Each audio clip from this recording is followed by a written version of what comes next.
Hello guys, welcome back to hub of knowledge Mac future making training centre and consultancy services. तो यदि आप अच्छी job ना मिलने के कारण या सर्विस में अच्छा इंक्रीमेंट ना मिलने के कारण करियर में पिछड़ रहे हैं, या फिर दोस्तों आप डिग्री डिप्लोमा करने के बाद किसी कारण बस जॉब नहीं कर पाए हैं, तो आप हमारा training centre hub of knowledge Mac join करें। हमारे यहाँ से इंडस्ट्रियल डॉक्यूमेंटेशन का कोर्स करने के बाद आप अपने करियर में ग्रोथ कर सकते हैं और अपने करियर को रीस्टार्ट कर सकते हैं। हमारे यहाँ से ट्रेनिंग लेने के बाद कैंडिडेट का आईक्यू लेवल इंक्रीज हो जाता है और कॉन्फिडेंस बिल्डअप हो जाता है, क्योंकि सभी ट्रेनिंग प्रैक्टिकल व थ्योरेटिकल पढ़ाई जाती हैं और साथ में इंटरव्यू की प्रिपरेशन भी करवाई जाती है।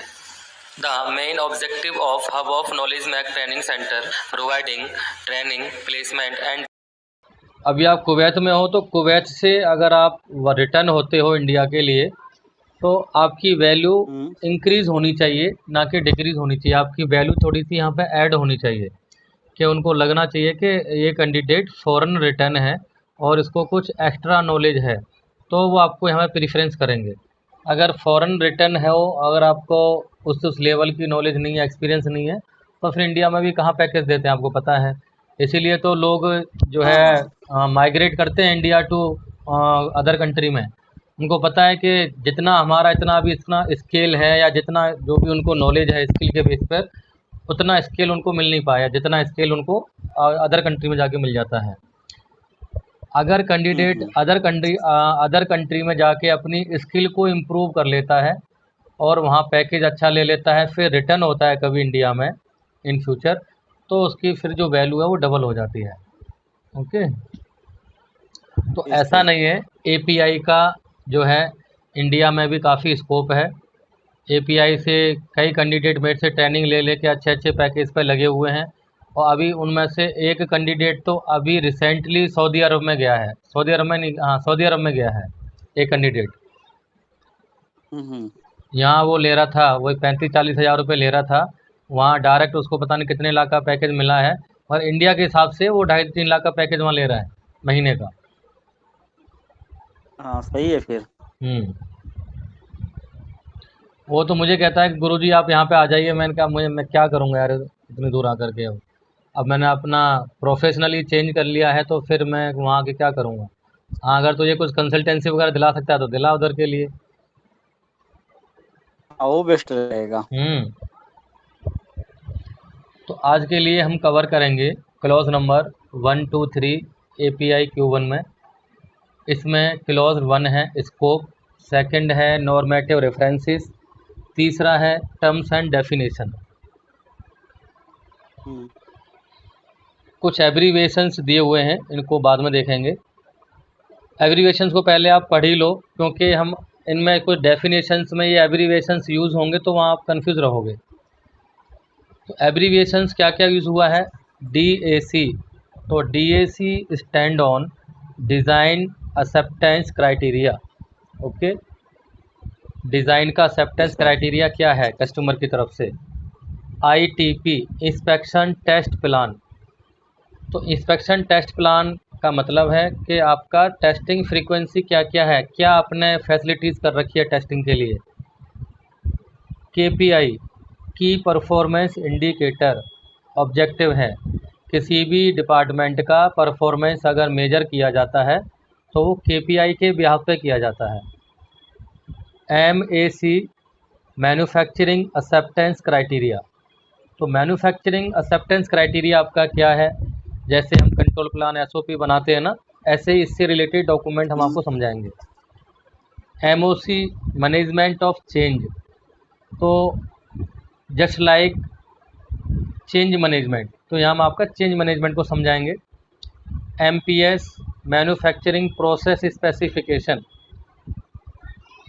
तो मैन्युफैक्चरिंग प्रोसेस स्पेसिफिकेशन मतलब आपको प्रोसेस डिज़ाइन करना है, प्रोसेस डिज़ाइन से रिलेटेड यहाँ बताएंगे। PCP प्रोसेस कंट्रोल प्लान, तो मैन्युफैक्चरिंग प्रोसेस को कैसे कंट्रोल करोगे उस मेथड को बोलेंगे प्रोसेस कंट्रोल प्लान, या सिंगल फॉर्म में कह सकते हो control plan. QAP quality activity plan, तो क्वालिटी एक्टिविटी प्लान जो भी हम क्वालिटी को हैंडल करेंगे उससे रिलेटेड आपका क्या प्लान है, उसके सपोर्टेड डॉक्यूमेंट क्या रहेंगे, प्रोसीजर क्या रहेंगे, जिसमें आपका APQP भी कवर होगा। नेक्स्ट है QMS क्वालिटी मैनेजमेंट सिस्टम और QP क्वालिटी प्लान। तो क्वालिटी मैनेजमेंट सिस्टम क्या है, इसकी डेफिनेशन अभी मैं आपको बताऊंगा। ओके। स्कोप की बात कर रहा है ये। This specification establish the minimum quality management system requirement for organization that manufacture product or provide manufacturing related process under a product specification for use in the petroleum and natural gases industry. तो ये बता रहा है API का Q1 या Q2 जो भी standard आप अपनी कंपनी में अप्लाई करते हो, इस स्टैंडर्ड में बेसिक रिक्वायरमेंट दी हुई हैं क्वालिटी मैनेजमेंट सिस्टम को इम्प्लीमेंट करने के लिए related to PNG petroleum natural gas related industries के लिए। This specification specifies the requirement of a quality management system for an organisation to demonstrate its ability to consistently provide reliable product and manufacturing related process that meet customer and legal requirement। तो कोई भी organisation API का system implement कर लेती है, API का certificate यानी licence ले लेती है, तो वो अपने आप को डेमोस्ट्रेट कर सकती है यानी शो ऑफ कर सकती है कस्टमर के आगे कि सर हमने API का लाइसेंस लिया हुआ है, हम अपना प्रोडक्ट API की रिक्वायरमेंट को फुलफ़िल करते हुए प्रोडक्ट को बनाते हैं, हमारा प्रोडक्ट क्वालिटेटिव है। तो उसको कस्टमर से थोड़ा सा बोनस पॉइंट मिल जाता है, ऑर्डर आसानी से मिलने की संभावना रहती है। ओके, इस स्कोप में आपको एक्सक्लूजन्स के बारे में भी बात कराई गई है। जैसे यहाँ लिखा है, if an organisation perform activities address by this specification no claim to exclusion of those activities are permitted. वो कह रहा है अगर आप इस स्टैंडर्ड को अप्लाई करते हो और किसी क्लॉज को अगर आप एक्सक्लूज कर देते हो, यानी एक्सक्लूड बोले तो इसका मतलब ये है कुछ क्लॉजेज इसमें ऐसे हैं जो आपकी मैन्युफैक्चरिंग इंडस्ट्री में अप्लाई नहीं होते हैं, तो आपको स्कोप लिखना पड़ेगा और इस स्कोप में क्लॉज का डिटेल डालना पड़ेगा कि ये स्कोप हमारे ऑर्गेनाइजेशन में ये क्लॉज नहीं आता है हमारे स्कोप में। ठीक है, तो जब ऑडिटर ऑडिट करने के लिए आएगा तो जो आपने एक्सक्लूडेड क्लॉज लिखे हुए हैं स्कोप के अंदर, उनके रिलेटेड वो आपसे डॉक्यूमेंट या रिक्वायरमेंट नहीं मांगेगा। समझ आ गया? Yes sir. तो कुछ एक्सक्लूजन्स के बारे में यहाँ बताई गई है। जैसे यहाँ बताया है, exclusions are limited to the following sections. जैसे 5.4 डिज़ाइन एंड डेवलपमेंट। अगर आप मैन्युफैक्चरर हो only as per the design provided by the customer, then you can exclude the clause number 5.4। ये 5.4 आपका डिज़ाइन एंड डेवलपमेंट से रिलेटेड है। Next है 5712 servicing. अगर आप किसी प्रोडक्ट की सर्विस नहीं देते हो, कोई सर्विस डिपार्टमेंट नहीं है आपका, कुछ प्रोडक्ट सेल करने के बाद आपका कोई गारंटी वारंटी उसका क्लेम नहीं लेते हो आप, ओके, एक्स्ट्रा कोई सर्विस नहीं देते हो, तो उसको आप ए वाले सेक्शन को एक्सक्लूड कर सकते हो। ओके, तो एक्सक्लूजन का मतलब है जो भी क्लॉजेज हैं आपके स्कोप में नहीं आते हैं। जो आपके स्कोप में नहीं आएंगे ऑडिटर उनको आपसे नहीं पूछेगा जब वो ऑन साइट असेसमेंट करने आएगा। तो सेकंड है नॉर्मेटिव रेफरेंसेस। इसने कौन कौन से स्टैंडर्ड के साथ इसको अलाइन किया गया है? ISO 9001 2015। इसको ISO 9001 2015 की रिक्वायरमेंट के साथ में अलाइन किया गया है। सेम 10 क्लॉजेस ISO 9000 में है और सेम 10 क्लॉजेस आपके API में है, मगर इनकी जो रिक्वायरमेंट है वो requirement oil and gas related से हैं। ISO 14001 2015 इसमें EMS, इसको इन्वायरमेंट मैनेजमेंट सिस्टम बोलते हैं। इन्वायरमेंट से रिलेटेड जो रिक्वायरमेंट गवर्न की गई हैं वो ISO 14001 के साथ की गई हैं। ISO 45001 ओके, और ISO 19011 सेफ्टी से रिलेटेड जो रिक्वायरमेंट हैं ISO 45,000 से ली गई हैं, और जो ऑडिट करना मैं आपको बताऊंगा 9वें क्लॉज में, ऑडिट की जो रिक्वायरमेंट हैं वो अडॉप्ट की गई हैं ISO 19,011 से।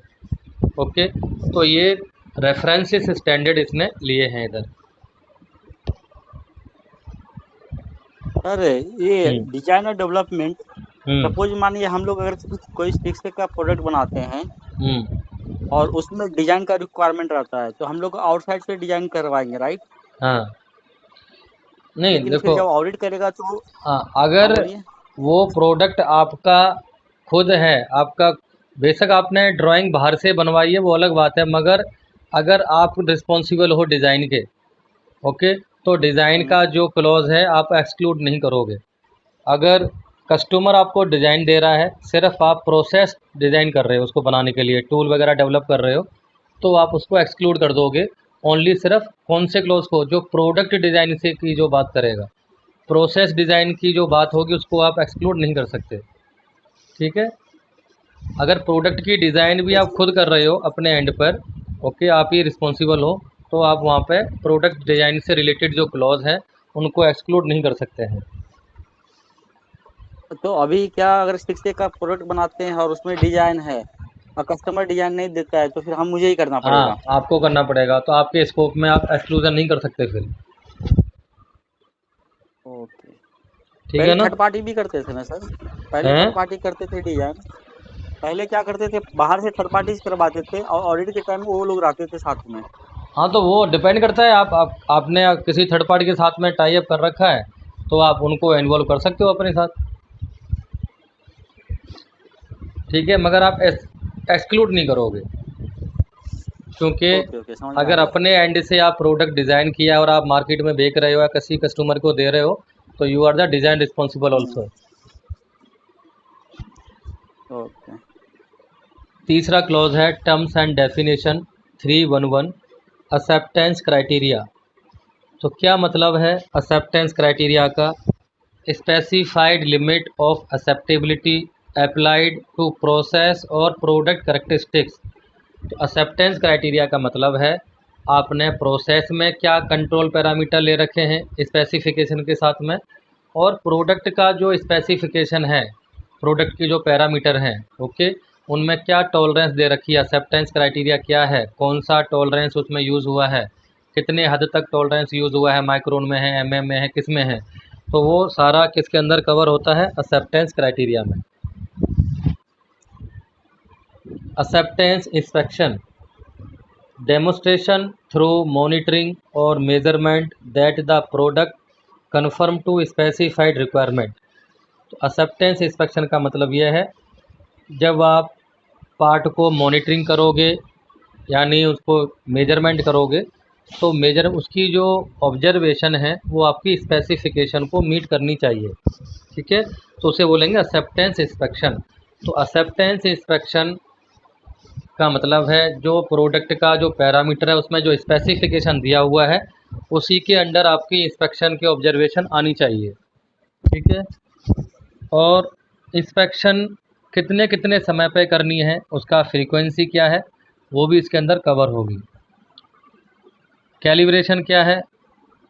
Process of. सर हम्म ये फ्रीक्वेंसी क्या, कैसे कैसे उसको सेट कर सकते हैं? फ्रीक्वेंसी आपको मैं समझाऊंगा ना, इसका डॉक्यूमेंट आएगा ये कि प्रोसेस डिज़ाइन एंड डेवलपमेंट में, वहाँ आपका SOP कंट्रोल हाँ हाँ। प्लान सार में आपको समझाऊंगा।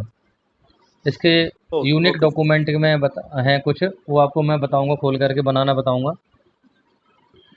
हम्म। नेक्स्ट है इधर calibration, process of comparison to a standard of non accuracy, comparison of result against TMMDE। तो क्या मतलब है इसका? Testing, measuring, monitoring and detection equipment, acceptance criteria and if applicable making needed adjustment. तो कैलिब्रेशन का मतलब है to check the accuracy of measuring instrument. तो मेजरिंग इंस्ट्रूमेंट की जो एक्यूरेसी चेक की जाती है ना, वो मास्टर सैंपल के साथ की जाती है। ओके, मास्टर सैंपल जो हमारे पास स्टैंडर्ड रूम में जो स्लीव गेज होती हैं, एक स्लीव गेज से रिलेटेड आपको मैं वीडियो भेजूंगा, उस वीडियो को देखना। तो मास्टर कोई स्लीव ले लेंगे और हमें उस इंस्ट्रूमेंट को अगर चेक करना है, जैसे वर्नियर कैलिपर को या माइक्रोमीटर को, हम उसको मास्टर पार्ट की रीडिंग लेंगे। अगर सेम रीडिंग आ रही है 2-3 बार चेक करने पर जो मास्टर पार्ट की है, तो इसका मतलब है आपका इंस्ट्रूमेंट एक्यूरेट है। अगर कुछ एरर आ रहा है तो आपको उसमें कुछ एडजस्टमेंट करना पड़ेगा, कैलिब्रेट करना पड़ेगा। हो सकता है कि वो आपको कैलिब्रेट आउटसोर्स किसी थर्ड पार्टी से कराना पड़ जाए। अगर कुछ ऐसे कोई एडजस्टमेंट आपके यहाँ पे है, कुछ फैसिलिटी किसी इक्विपमेंट में, मशीन में या इंस्ट्रूमेंट में, तो एडजस्टमेंट आपको खुद ही करनी पड़ेगी इन हाउस, जो भी इसकी इंस्ट्रक्शन दे रखी हैं, जो उसका कैटलॉग होगा उसको कैसे कैसे फॉलो एडजस्ट करना है ताकि आपका इंस्ट्रूमेंट सही रीडिंग देने लग जाए। तो कैलिब्रेशन का मतलब है इंस्ट्रूमेंट की हमको एक्यूरेसी चेक करनी है with the reference of master sample. अगर उसमें कुछ एरर आता है तो अब आपको कैलिब्रेट कराना पड़ेगा, यानी एडजस्टमेंट करनी पड़ेगी उसमें। नेक्स्ट है 314 कंप्लायंसेस, एक्ट ऑफ सेटिस्फाइंग और the status of having satisfied legal requirement. Compliance का मतलब यह है, कंप्लायंसेस जो भी बताई गई है, लीगल रिक्वायरमेंट की बात की गई है यहाँ पे, ठीक है। इस स्टैंडर्ड में जो भी लीगल रिक्वायरमेंट रहेंगी, क्या क्या लीगल रिक्वायरमेंट आने वाली हैं, वो आपको मैं चौथे क्लॉज में बताऊंगा। तो लीगल का मतलब है जो गवर्नमेंट से रिलेटेड हैं उनको लीगल रिक्वायरमेंट बोलेंगे, और इस स्टैंडर्ड में जो दे रखी हैं वो भी लीगल रिक्वायरमेंट मानी जाएंगी। जो गवर्नमेंट से रिलेटेड है उनको स्टैट्यूटरी बोलते हैं, स्टैट्यूटरी। और लीगल बोले तो आपका स्टैंडर्ड से रिलेटेड भी और गवर्नमेंट से रिलेटेड भी, तो लीगल में दोनों आ जाती हैं। 315 क्रिटिकल। क्रिटिकल का मतलब क्या है, deemed by the organization, product specification or customer to be of significant importance and requiring specific action. तो क्रिटिकल का मतलब यह है प्रोडक्ट की ऐसा पैरामीटर जो कि सेफ्टी से रिलेटेड है, फिटमेंट से रिलेटेड है या फंक्शन से रिलेटेड है। मान लो आप स्पेसर स्पूल वॉल बनाते हो, उसका थ्रेड डैमेज है, ODID उसका अंडर साइज है, लेंथ अंडर साइज है, तो वो फिटमेंट नहीं होगा जहाँ पे उसको फिटमेंट होना है। तो वो कहलाएगा, जो फिटमेंट से रिलेटेड पैरामीटर होते हैं प्रोडक्ट में वो क्रिटिकल पैरामीटर होंगे। और किसी प्रोसेस पे जब वो पार्ट बनेगा तो उस प्रोसेस में जो पैरामीटर कंट्रोल होंगे, मेंटेन करने पड़ेंगे, करंट, वोल्टेज, प्रेशर, वटेवर जो भी, उनको बोलेंगे critical parameter of process. Product से related critical parameter of product. तो प्रोडक्ट से रिलेटेड जो क्रिटिकल पैरामीटर होते हैं उन्हें हम बोलते हैं CTQ। क्या बोलेंगे? CTQ। Critical to quality. तो आज मैं इनकी आपको वीडियो दूंगा, CTQ CTP क्या होता है। नेक्स्ट है delivery, point in time at which the agreed transfer of ownership take place. तो वो कह रहा है डिलीवरी का मतलब है जो आपको टाइम दिया है आपके कस्टमर ने, उसी टाइम पे आपको ऑर्डर को प्लेस करना है, हैंड ओवर देना है, दैट इज़ द डिलीवरी।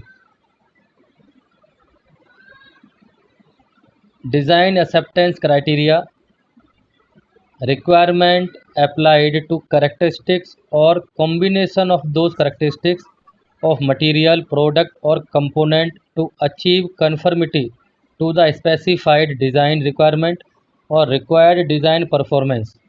तो डिज़ाइन एक्सेप्टेंस क्राइटेरिया का मतलब यह है आपका प्रोडक्ट कब एक्सेप्ट माना जाएगा, जब वो डिज़ाइन की रिक्वायरमेंट को फुलफ़िल करेगा। जैसे आपने स्पूल वॉल को डिज़ाइन किया, उसकी लेंथ कितना होना चाहिए, उसका IDOD कितना होना चाहिए, मटेरियल कौन सा उसमें मटेरियल यूज़ होगा। जब वो डिज़ाइन हो जाएगा तो फिर उससे आप मास्टर सैंपल उसका एक डम्मी पार्ट बना के देखोगे, इसे प्रोटोटाइप पार्ट बोलते हैं। फिर प्रोटोटाइप पार्ट को आप चेक करोगे, जो हम जो भी हमारा ठीक है सर। हाँ, जो हमारे स्पेसिफिकेशन डिज़ाइन में हमने रखे हैं वो स्पेसिफिकेशन हमारे मीट हो रहे हैं तो वो डिज़ाइन एक्सेप्टेंस हो गया।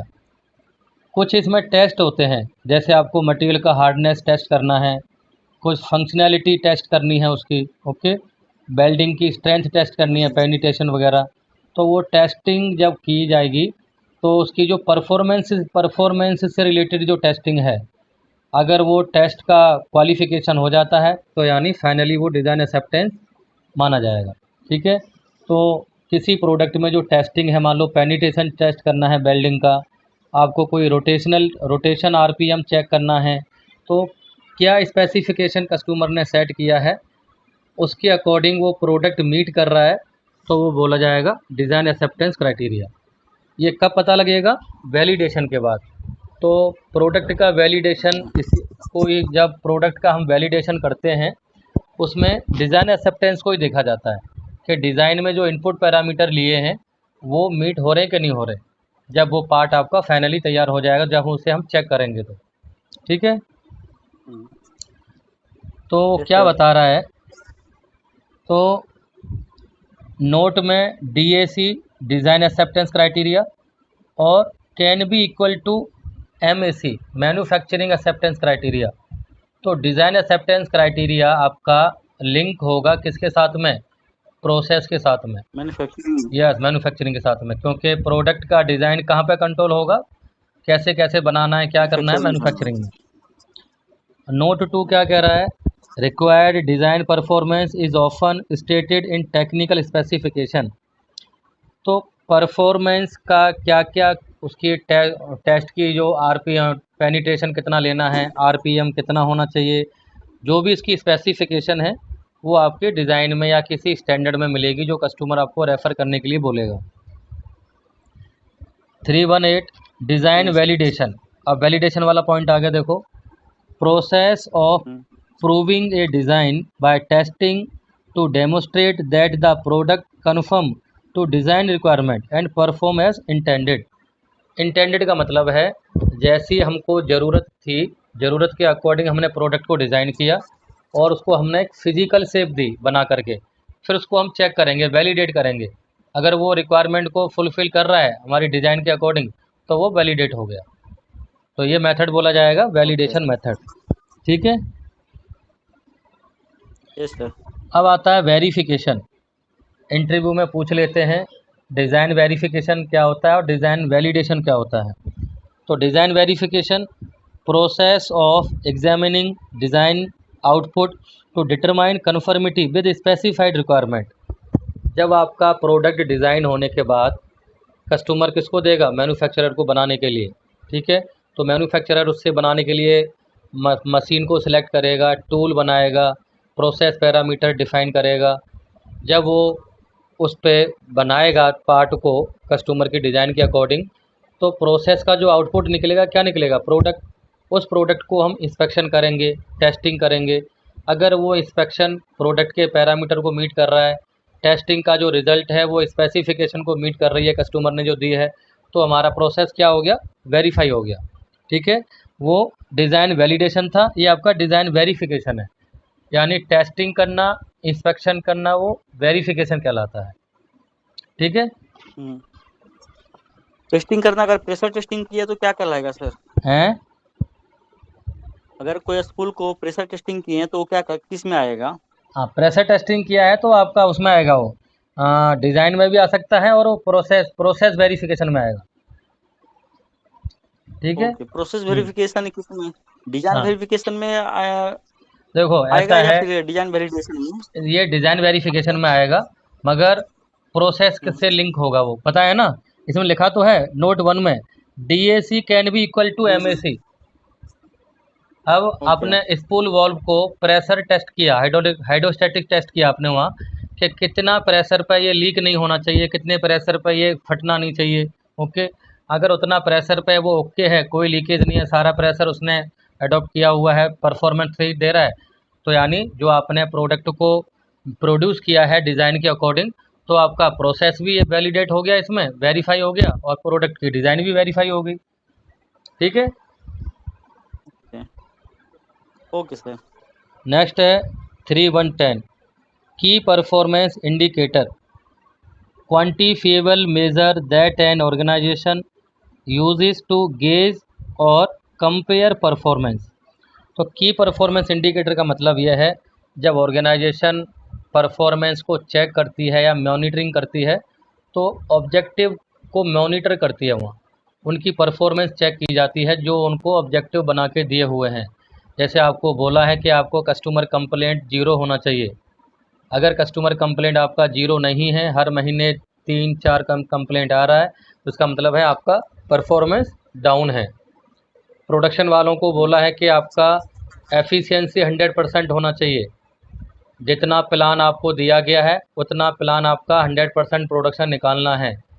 अगर उसमें लॉस होता है तो वो उनका परफॉर्मेंस डाउन होगा, तो मैनेजमेंट उनसे जवाब मांगेगा, एक्शन प्लान मांगेगा, ऐसा क्यों हो रहा है। ठीक है, तो की परफॉर्मेंस का यस मतलब सर। है कि यानी ऐसा ऑब्जेक्टिव जिसके बिहाफ पे प्रोसेस का परफॉर्मेंस मॉनिटर होता है। प्रोसेस को हम यहाँ पे डिपार्टमेंट लेके चलेंगे। किसी भी डिपार्टमेंट का परफॉर्मेंस चेक करना है तो ऑब्जेक्टिव के बिहाफ पे होगा। उन ऑब्जेक्टिव को बोलेंगे टारगेट, और टारगेट बोले तो केपीआई। ठीक है। Yes sir. लीगल रिक्वायरमेंट क्या है? स्टैट्यूटरी और रेगुलेटरी रिक्वायरमेंट। जो गवर्नमेंट से रिलेटेड जो रिक्वायरमेंट हैं उनको लीगल रिक्वायरमेंट बोलेंगे। और जैसे मान लो यस सर। आपने फैक्ट्री तैयार किया और फैक्ट्री का आपने लाइसेंस नहीं लिया, तो वो आपका लीगल रिक्वायरमेंट में आएगा। आप ऑयल एंड गैस इंडस्ट्री के लिए इक्विपमेंट बना के सेल करते हो कस्टमर को, आपके पास एपीआई नहीं है, तो ये लीगल का है। आपने पॉल्यूशन कंट्रोल का सर्टिफिकेट नहीं लिया, तो ये लीगल से रिलेटेड है। आप अपने एम्प्लॉय का पीएफ सबमिट नहीं करते हो, ईएसआई सबमिट नहीं करते हो, तो ये लीगल रिक्वायरमेंट है। ओके। Yes sir. मैनेजमेंट कौन है? ए पर्सन और group of person with authority and responsibility control of all और पार्ट ऑफ एन ऑर्गेनाइजेशन। तो मैनेजमेंट का मतलब है ऐसा जो पर्सन जो managing director, like MD, like आपका चीफ एग्जीक्यूटिव ऑफिसर। ओके। जो टॉप मैनेजमेंट जो डायरेक्टली अपनी कंपनी को मैनेज करते हैं और डायरेक्ट करते हैं स्ट्रेटजिक डायरेक्शन में। स्ट्रेटजिक डायरेक्शन का मतलब होता है कंपनी को जो विज़न है उसको मीट करने में। कंपनी का विज़न होता है, जो टारगेट है कंपनी का उसको अचीव करने में उनका मेन रोल प्ले होता है। कंपनी को कैसे मैनेज करना है, कैसे लीड करना है, क्या क्या रिसोर्सेज हमको हायर करने हैं। ओके, रिसोर्सेज का यूटिलाइजेशन कैसे करवाना है। तो कंपनी जो पूरा मैनेजिंग करने वाला जो स्टीयरिंग पर्सन होता है, जिसे स्टीयरिंग कमेटी बोलते हैं, वो आपका जो मैनेजमेंट से रिलेटेड है। इस मैनेजमेंट को टॉप मैनेजमेंट भी बोल सकते हैं। ठीक है। Yes sir. 313 manufacturing acceptance criteria. तो क्या कह रहा है ये?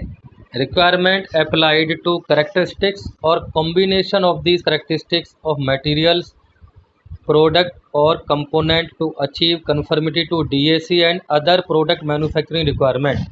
मैन्युफैक्चरिंग एक्सेप्टेंस क्राइटेरिया ये है जब आप प्रोसेस को डिज़ाइन करोगे, ओके, डेवलप करोगे। जैसे आपने टूल को बनाया, प्रोसेस के पैरामीटर डिफाइन किए, कौन कौन से मशीन पे ऑपरेशन कराना है, मशीन का कैपेसिटी, मशीन का टनेज आपने डिसाइड किया। ओके। तो जब आपका प्रोसेस पूरी तरीके से डिज़ाइन हो जाएगा, फिर आप प्रोडक्ट को उस पर बनाओगे, फिर उसको टेस्टिंग करोगे, इंस्पेक्शन करोगे, यानी वेरीफाई करोगे उसे। ठीक है। तो वेरिफिकेशन में अगर वो ओके निकलता है तो आपका जो कस्टमर ने डिज़ाइन दिया है वो एक्सेप्टेड माना जाएगा कि कस्टमर की डिज़ाइन के अकॉर्डिंग आपका जो प्रोसेस है वो कम्प्लीटली प्रिपेयर हो चुका है। ठीक है। Now you are ready to move in mass production. तो जब कस्टमर आपके मैन्युफैक्चरिंग एक्सेप्टेंस क्राइटेरिया को अप्रूव कर देगा, फिर आपका जो पार्ट है वो प्रोडक्शन में आ जाएगा। ठीक है। Yes sir. Outsource function or process that is performed by an external supplier on behalf of the organisation. जो आप कुछ चाइल्ड पार्ट बाहर से परचेज करते हो या जॉब वर्क करवाते हो, जैसे welding, plating, heat treatment, whatever जो भी है, ठीक है, ड्रिलिंग, ऐसा कोई आउटसोर्स जॉब वर्क या कुछ प्रोडक्ट मैन्युफैक्चरिंग करवाते हो तो उसे बोलते हैं आउटसोर्स। इसमें आपका सप्लायर का सिलेक्शन आएगा, सप्लायर का परफॉर्मेंस मॉनिटरिंग, रेटिंग, ये सारी चीज़ आएंगी। सप्लायर का ऑडिट, इवैल्यूएशन जिसे बोलेंगे हम। 3115 preventive maintenance. Systematic servicing of equipment machines facilities for the purpose of maintaining A satisfactory operating condition. तो प्रिवेंटिव मेंटेनेंस का मतलब है शेड्यूल बेस्ड मेंटेनेंस। मेंटेनेंस जो मैनेजर या इंजीनियर होगा वो मेंटेनेंस का प्लान बनाएगा सभी मशीनों का और शेड्यूल कर देगा कि अप्रैल के महीने में मेरे को 3 मशीन का करना है, मई महीने में 3 मशीन का करना है। तो उसी शेड्यूल के अकॉर्डिंग वो मशीन जैसे ही आइडल कंडीशन में आएगी, प्रोडक्शन से फ्री होगी, तो उन पर वो मेंटेनेंस कर देगा। तो इससे क्या फ़ायदा होगा, ब्रेक डाउन अवॉइड हो जाएगा। तो preventive maintenance is the schedule based maintenance to avoid the break down. ठीक है। सर मेंटेनेंस तो बहुत तरह का होता है ना, तो इसमें एक ही मेंटेनेंस के बारे में क्यों बोल रहा है? हाँ, प्रिवेंटिव मेंटेनेंस, प्रिडिक्टिव मेंटेनेंस होता है। तो इसमें वो डिपेंड करता है कि अपने हिसाब से आप इसको क्लासीफाई करो। जैसे प्रिवेंटिव मेंटेनेंस शेड्यूल बेस्ड होता है, तो एक तो हो गया शेड्यूल बेस्ड मेंटेनेंस, एक होता है प्रिडिक्टिव मेंटेनेंस। प्रिडिक्टिव मेंटेनेंस का मतलब होता है कंडीशन के बेस पे।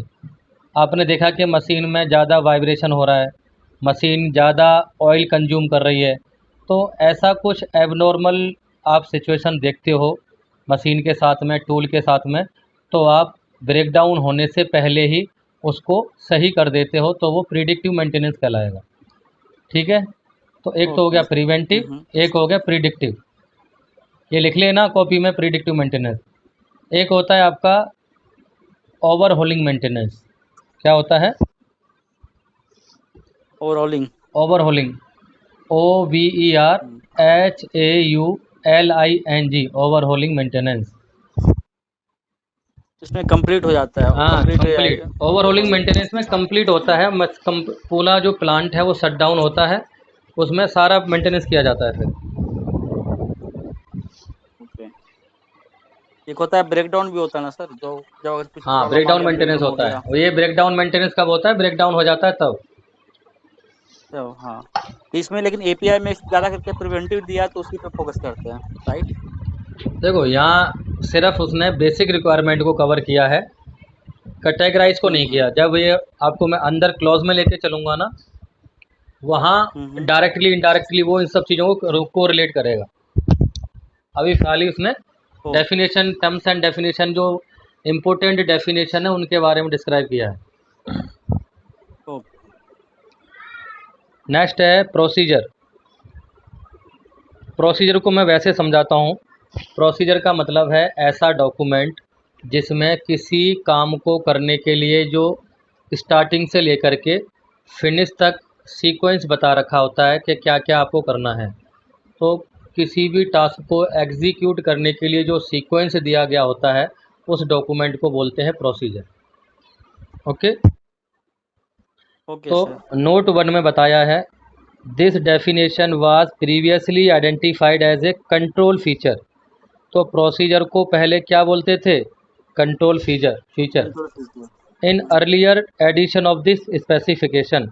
अब प्रोसीजर बोलते हैं, और 9th एडिशन में इसको बोलते थे control feature. Note 2, a procedure can be in many forms, work instruction, flow diagram and manual.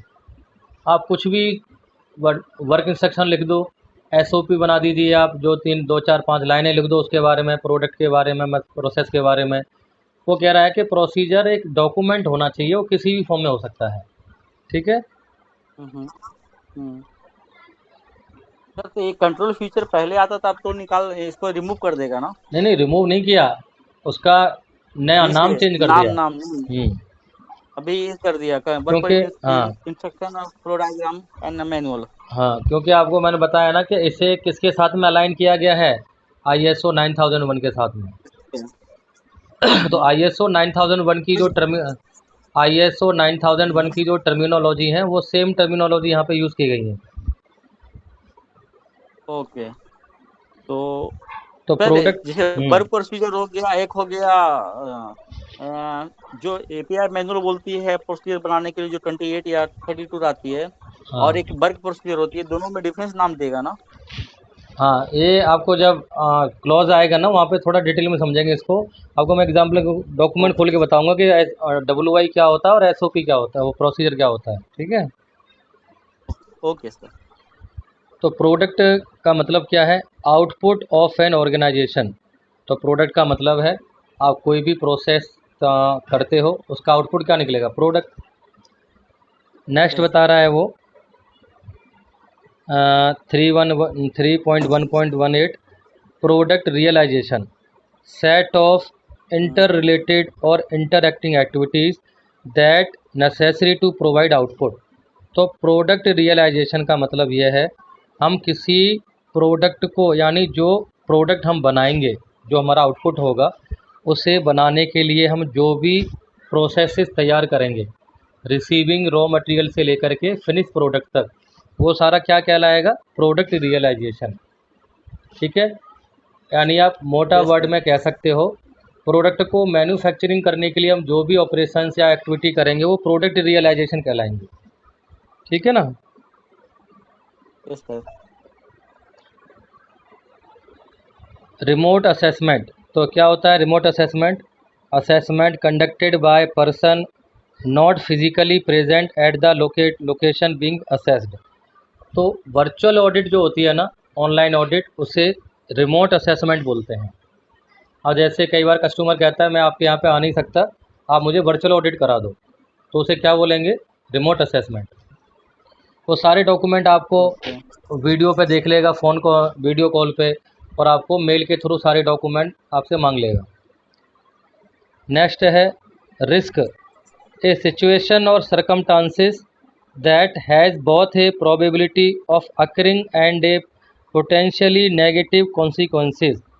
तो रिस्क का मतलब है इफ़ेक्ट ऑफ अनसर्टेनिटी, जो भी आपका ऑब्जेक्टिव होगा उस पर क्या रिस्क आएगा।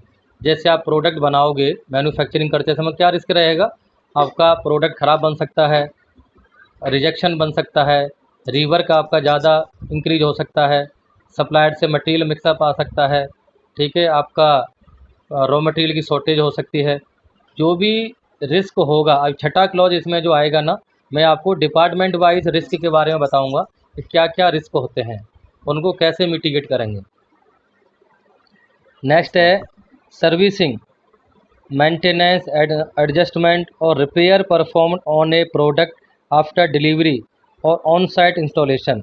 तो सर्विसिंग का मतलब ये है जब आपका प्रोडक्ट डिलीवर हो जाता है, जैसे आप कोई मशीन बनाते हो और कस्टमर को आपने उसको सेल किया, तो उसको इंस्टॉलेशन करने के लिए आप सर्विस दोगे।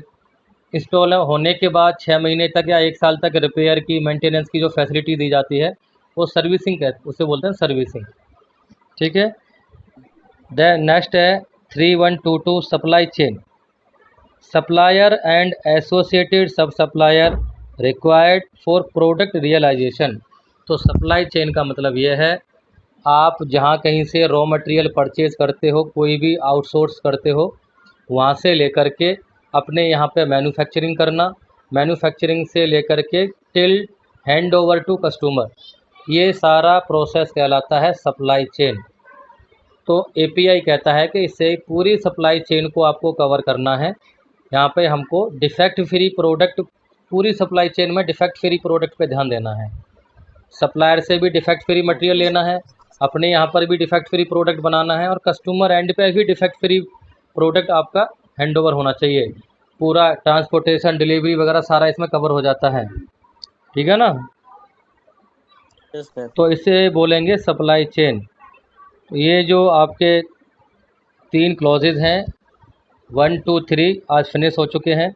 सिर्फ थ्योरेटिकल आज तक की था, कल से आपका 4th क्लॉज होगा। 4th क्लॉज में पहले मैं आपको थ्योरेटिकल बताऊंगा, फिर नेक्स्ट सेकंड क्लास में आपको डॉक्यूमेंट ओपन करके बताऊंगा। ठीक है। ठीक है सर। Yes sir.